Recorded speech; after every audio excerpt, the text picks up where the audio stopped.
tema que queremos presentar en este congreso es la constitucionalización del derecho civil en el Estado peruano. Primero, antes de entrar a cómo se ha empezado esta constitucionalización del derecho civil peruano, vamos a hacer una breve historia de la codificación del Perú. En octubre de 1871, Agustín Gamarra creó la Comisión Codificadora General con el objetivo de crear un código civil. No obstante, este primer intento falló y no se logró establecer el primer código civil peruano. Luego, Manuel Lorenzo de Vidaurre presentó un proyecto de Código Civil en 1836, pero tampoco fue aprobado. Mucho interesante aconteció con la creación de la Confederación Peruana-Boliviana, pero en el cual el Estado subperuano adoptó el Código Civil boliviano y meses después, por accionar de Andrés de Santa Cruz, el Estado no peruano adoptó el mencionado código. La aplicación del Código Civil boliviano fue breve debido a que en 1878 José Luis Orbegoso lo derogó, por lo que se retornó la aplicación de la norma española hasta ese entonces aplicado en el Estado peruano.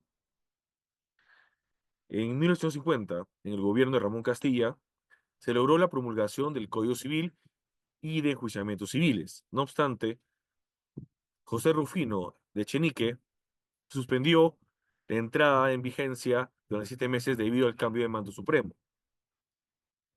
Luego de ello, nombraron a otra comisión codificadora, presidida por el jurista Andrés Martínez, que trabajó sobre la base del proyecto de 1847 y 1848. Y recién en diciembre de 1851 se promulgaron los códigos antes mencionados, el Código Civil y de enjuiciamientos civiles, entrando en vigencia en julio del año siguiente, en 1852. El Código Civil de 1852 es considerado el primer Código Civil peruano y tuvo una extensa duración de más de 80 años. Es importante recalcar que esta codificación tiene una marcada influencia del Código francés, o también conocido como el Código Napoleónico de 1804. El Código Civil de 1852 duró hasta 1936, que nació el segundo Código Civil de nuestra historia republicana, el Código Civil de dicho año, de 1936. Este fue un proceso de creación de 14 años, puesto que los trabajos empezaron en 1922.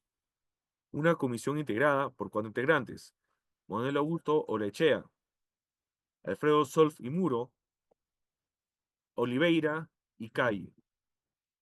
4 juristas, grandes juristas de la época. Manuel Augusto Olechea, el primer abogado del Perú y un catedrático de la Universidad Mayor San Marcos. Discípulo directo Marcial Pianol en sus clases de París. Alfredo Solf y Muro, que era un diplomático y que tenía grandes vinculaciones con la élite académica.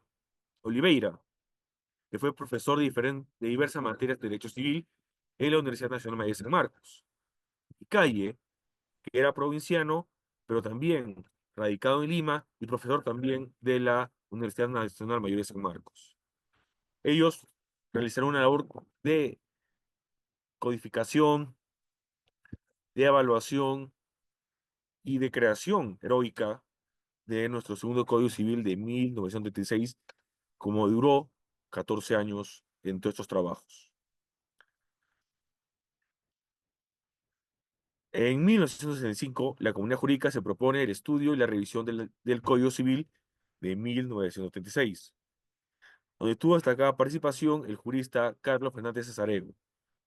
La codificación civil finalmente fue promulgada el 24 de julio de 1984 y que entró en vigencia desde el 14 de noviembre del mismo año.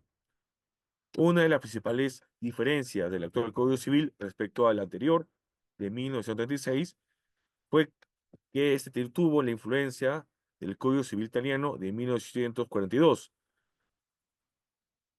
lo cual distingue a su predecesor, que tenía una influencia francesa en el Código Civil napoleónico.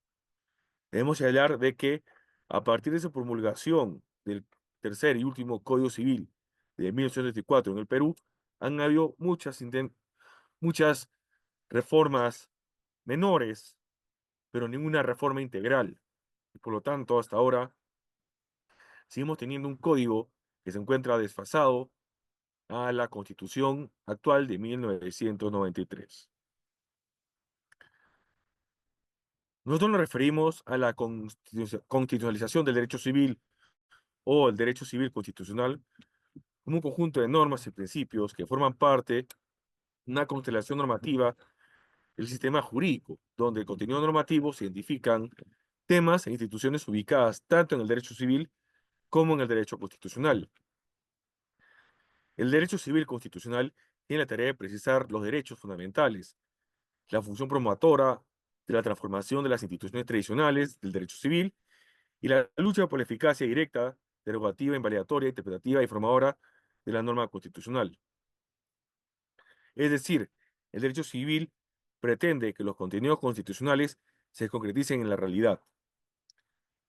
También podemos afirmar que el derecho civil constitucional o la constitucionalización del derecho civil pretende que las materias civiles que están enlazadas en el ámbito constitucional puedan ser interpretadas ya no solo en torno a la formalidad del Código Civil, sino también acorde a principios, valores y criterios fundantes de la normativa superior, es decir, la Constitución y las normas del bloque de constitucionalidad. Es así que podemos decir que la interpretación del derecho civil en nuestro Estado se realiza desde la perspectiva de la Constitución, siendo un aspecto fundamental la evidente conexión entre las normas civiles y los principios constitucionales. Además, tenemos que entender que la Constitución se establece como la norma primordial del Estado peruano, lo que conlleva a que las leyes, incluidos los códigos civiles y otros cuerpos procesales, deban ser interpretados y aplicados de acuerdo a sus principios y disposiciones, conforme lo manda el artículo 51 de nuestra Constitución Política.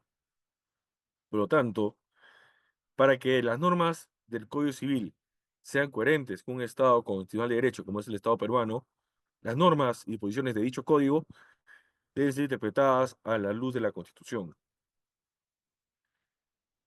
Por ello, la reflexión que debemos tener es que en un Estado constitucional de derecho, este modelo de Estado exige que, que las normas inferiores a la Constitución deban ser interpretadas y entendidas acorde con ella. Por lo tanto, se tiene que exigir siempre la interpretación coherente y una interpretación siempre dentro del marco constitucional de las normas civiles, no solo por los poderes jurídicos, sino también por los ciudadanos que utilizan el Código Civil para sus relaciones interprivadas. Por ello es importante estudiar, trabajar sobre la repercusión que tiene estar en un modelo de Estado constitucional de derecho, donde se tiene el principio de supremacía constitucional y donde lamentablemente se tiene un Código Civil desfasado en cuanto a sus normas y en cuanto a su fecha de entrada y vigencia con respecto a una constitución que fue dada de manera posterior. Y ahí aparece la necesidad del estudio de la constitucionalización del derecho civil o el derecho civil constitucional. Muchas gracias.